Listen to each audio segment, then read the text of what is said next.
Սննդամթերքի անվտանգության տեսչական մարմնի վերահսկողությամբ իրականացվել է վտանգավոր կաթնամթերքի ոչնչացման գործընթաց։ Համաձայն սահմանված ընթացակարգերի սննդամթերքի անվտանգության տեսչական մարմնի տեսուչների կողմից նույնականացվել են Վանանդ ընկերության արտադրության 127 կիլոգրամ և Վանուշ և Էդգար Հովհաննիսյաններ ընկերության արտադրության 103 կիլոգրամ կաթնայուղի փոխարինիչով պատրաստված կաթ պարունակող մթերքի խմբաքանակները։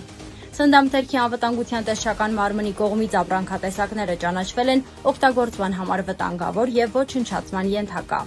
230 կիլոգրամ վտանգավոր սննդամթերքի ոչնչացման գործընթացն իրականացվել է սննդամթերքի անվտանգության տեսչական մարմնի տեսուչների հսկողությամբ։